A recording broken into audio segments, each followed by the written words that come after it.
Hey viewers, you are watching this update and I am Shudha. At a time when rising fuel prices and possible LPG shortages are causing concern, Indian Institute of Technology Bombay has found an innovative solution. The institute has developed a biomass gasification system. It converts dry leaves into cooking fuel. This allows campus kitchens to function even during a gas crisis. This innovation is based on a patent technology developed on campus. It is the result of nearly a decade of research. The project began in 2014. It was led by Professor Sanjay Mahajani from the Chemical Engineering Department. The idea came from a practical problem. The campus generates a large amount of dry leaf waste every day. Disposal was becoming difficult. Researchers decided to turn this waste into energy. They developed a gasifier. It converts dry leaves into a combustible gas. This gas can be used for cooking. The journey, however, was not easy. Early experiments faced many challenges. There were heavy smoke, there were operational issues. Kitchen staff were also hesitant to adapt the system. One major problem was clinker formation. These are solid residues that block the system. The team worked continuously to solve this issue. By 2016, they developed a patent design.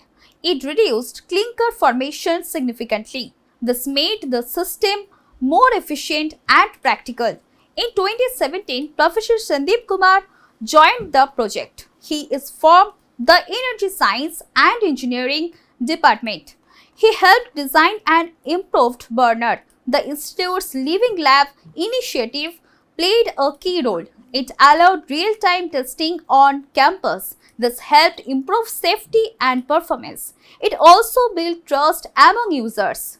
हाँ, तो मेरा नाम है संजय महाजनी है। मैं यहाँ chemical engineering IIT Bombay में फैकल्टी मेंबर हूँ और मैं गैसिफिकेशन और एनर्जी कन्वर्जन में रिसर्च करता हूँ। सर, ये जानना चाहेंगे कि किस तरीके से आईआईटी बॉम्बे जो है वो सूखी हुई पत्तियाँ और जो टहने हैं उनको गैस में कैसे इस्तेमाल कर रहा है, इसका क्या फ़ायदा जो है संस्थान को होगा है, कितनी कमी जो एलपीजी की डिपेंडेंसी जो हमारी कम होगी। सर आगे सामने देखिए। बराबर है। तो ये जो सूखे पत्ते जो है ट्विग्स होते हैं उसमें भी वो अगर जलाते हैं तो उससे हमको एनर्जी मिलती है ना। तो अभी कैसा हो रहा है कि ये आईआईटी में इतना ग्रीन कवर है तो उसकी वजह से रास्ते पे बहुत सारे पत्ते या ट्विग्स गिरते हैं, तो ये वेस्ट मैनेजमेंट तो हमको करना ही पड़ता था, बराबर है। तो ये सब पत्ते कलेक्ट करके उसको आउटसोर्स किया था, हमने कॉन्ट्रैक्ट दिया था, उसके ऊपर बहुत सारा खर्चा कर रहे थे हम लोग। तो हमने सोचा कि ये जो वेस्ट है तो उसमें एनर्जी है, तो क्यों ना इसका इस्तेमाल हमारे खुद के एप्लीकेशंस के लिए किया जाए कि आईआईटी में बहुत सारे कुकिंग होता है, थर्मल एप्लीकेशंस है, तो उसके लिए इसका इस्तेमाल करना हमने सोचा। बट ऐसा इतना सिंपल नहीं था, उसके लिए बहुत सारा रिसर्च करना पड़ा। एक तो गैसिफिकेशन मतलब क्या होता है कि ये जो पत्ते होते हैं उसको पहले पैलेट्स में कन्वर्ट किया जाता है, उसको कंप्रेस किया जाता है, ओके। और ये जो पैलेट्स है वो गैसिफिकेशन जो यूनिट है हमने जो डिज़ाइन किया है उसमें डाला जाता है। ये डर्टी फीड स्टॉक है। डर्टी मतलब उसमें बहुत सारा सॉइल होता है, बहुत सारा मिट्टी होता है, इसलिए वो जब जलता है तो उसमें बहुत सारे इमिशंस आ जाते हैं, पार्टिकुलेट इमिशंस आते हैं। तो इसलिए इसका डिज़ाइन जो किया है गैसीफायर का वो ऐसा किया है कि इसके इमिशंस बहुत कम हो जाए और उससे जो गैस बनेगी उसको हम प्रोड्यूसर गैस बोलते हैं, कार्बन मोनोऑक्साइड एंड हाइड्रोजन होता है, वो इमीडिएटली हम बर्न करते हैं और वो बर्न करने के बाद गैस जब बर्न होता है तो उसकी इमिशंस बहुत कम होती है, ओके। और ये जो गैस बर्न होता है तो एनर्जी जो निकलती है उससे हम पानी का स्टीम बनाते हैं, पानी का वाफ बनाते हैं, और वो जो स्टीम है वो स्टीम कैंटीन में चला जाता है और कैंटीन में सब स्टीम कुकिंग जो होता है, यूटिलिटीज़ होता है, उससे वो कुकिंग करते हैं। सर, अगर आम जनता के लिए अगर सरल भाषा में ये भी बताएं कि इससे कितना फायदा संस्थान को पहुंचा है, कितना गैस बराबर है, बराबर। ये अभी देखो, ये अभी तो प्रयोग है, ये एक्सपेरिमेंट है, ये हम 1 साल चला रहे हैं, क्योंकि कैसा होता है ना, कोई भी नई चीज़ करनी है तो इमीडिएटली एकदम बड़े स्केल पे नहीं करते हैं, उसको पहले छोटे स्केल पे करते हैं। अगर वो वर्क होता है सब लोग उससे खुश है, तभी हम लार्ज स्केल पे लेके जाते हैं। तो अभी मैं इसके जो रिजल्ट्स है वो आपको बोल देता हूँ। हाँ, ये जो कैंटीन है, ये कैंटीन में हर दिन 2 LPG सिलेंडर लगते थे पहले। ये गैसीफायर हमने चलाया, ये गैसीफायर लगाया, उसकी वजह से उनको अभी ऑलमोस्ट 1 सिलेंडर बचता है एवरी डे। अगर 2 गैसीफायर लगाएंगे तो 2 सिलेंडर बचेंगे। लेकिन कैसा है ना, ये सब करने के लिए अंदर कुकिंग फैसिलिटी और वो सब मॉडिफाई करना पड़ता है, इसलिए सेविंग तो होता है बट बाकी पूरा कॉस्ट देखना पड़ता है। हाँ, मतलब अल्टीमेटली ये जो कुकिंग है वो स्टीम बेस्ड कुकिंग है, बराबर। मतलब गैस बनता है, डायरेक्टली गैस बर्न वो भी कर सकते हैं, मतलब डायरेक्ट गैस अंदर लेके वो बर्न कर सकते हैं।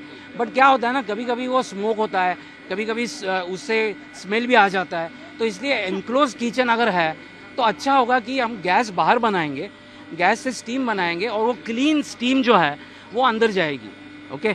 और उसकी वजह से जो किचन में जो एटमॉस्फेयर होता है वो बहुत अच्छा होता है। अगर गैस के बारे में बात करें, रोजाना कितना गैस लगता था, इससे कितना फायदा हो रहा है, गैस कितना यूजफुल हो रहा है? नहीं, वही तो मैंने बोला ना, नंबर ऑफ बता पाएंगे, जैसे कि 2-3 गैस, तो इससे कितना उत्पादन गैस हो रहा है, कितना परसेंटेज? मतलब इससे जो गैस बनता है ना, इससे ऑलमोस्ट 1 LPG सिलेंडर सेव हो रहा है।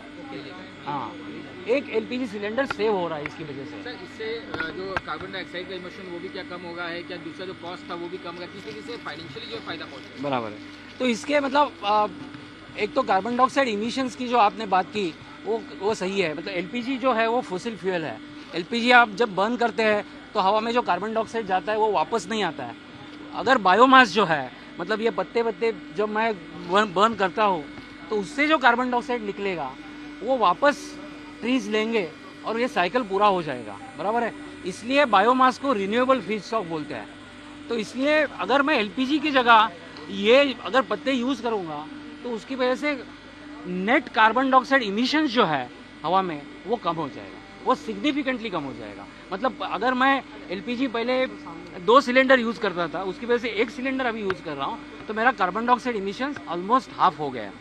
तो खर्च बच गया है, और जो पहले आप वेस्ट मैनेजमेंट के लिए जो खर्च करते थे, कॉन्ट्रैक्ट टेंडर दिया जाता था बाहर, अब वो भी खर्च अब बच गया है। बराबर है। खर्चे की बात करेंगे तो इकोनॉमिकली भी ये वायबल है। मतलब ठीक है, ये सब इंस्टॉलमेंट करना पड़ता है, उसका खर्चा है, बट लेकिन हमको तो बायोमास जो अवेलेबल है वो एकदम फ्री में अवेलेबल है ना, तो उसका कुछ खर्चा नहीं है। बट उसका प्रोसेसिंग के लिए खर्चा करना पड़ता है। बट ये जो पहले डिस्पोजल के लिए खर्चा कर रहे थे ना, वो सब सेव हो गया। सर, फिगर की एक बात करें, IIT पवई में कितने स्टूडेंट हैं, कितने LPG आप पहले इस्तेमाल करते थे, क्या इसका इस्तेमाल हॉस्टल में जब शुरू हो जाएगा तो कितनी खपत कम होगी? बराबर है। तो अभी तो हम हॉस्टल में ये यूज़ नहीं कर रहे हैं, बट अभी इसका सक्सेस देख के हम इसको अभी प्लान कर रहे हैं कि हॉस्टल में वो इम्प्लीमेंट किया जाए, बराबर। तो IIT में वैसे IIT में अभी 22-23 हॉस्टल्स हैं और बहुत सारे स्टूडेंट्स हैं, करीबन 15,000 स्टूडेंट्स हैं IIT में, ओके। तो ऐसे हम अभी सोच रहे हैं कि ऑलमोस्ट 6 गैसीफायर्स हम बड़े, मतलब इससे भी डबल साइज के गैसीफायर्स हम हॉस्टल में लगाएंगे। उससे जितना सेविंग होगा वो बहुत ज़्यादा होने वाला है, बराबर। और उससे क्या होगा, मतलब पूरा हॉस्टल का जो रिक्वायरमेंट है LPG का वो तो पूरा नहीं हो जाएगा, बिकॉज उतना हमारे पास वेस्ट अवेलेबल नहीं है। ये IIT की रिक्वायरमेंट तो बहुत ज़्यादा है। After years of testing, the system was successfully deployed in 2024. It is now being used in a campus staff canteen. The results are promising. LPG consumption has reduced by 30 to 40%. The system delivers about 60% thermal efficiency. Emissions are very low. The environmental impact is also significant. Around 8 tons of carbon dioxide emissions are reduced every year. The institute now plans to scale up the system. Larger units may be installed in hostel messes. This could save up to 50 lakh rupee annually. The hundreds of tons of emissions. The system is highly flexible. It can use different types of dry waste. This includes non-recyclable materials. The gasifier and burner have been designed in-house. The team plans to expand its use beyond the campus. It can be used in industries and large kitchens. In addition, the institute runs a biomethanation plant. It processes about 2 tons of waste kitchen waste daily. Set up in 2019, it converts organic waste into energy. Together, these efforts show a strong push towards sustainability. They also reduce dependence on conventional fuels like LPG. Stay tuned with us for more updates. Do like, comment, share and subscribe this channel.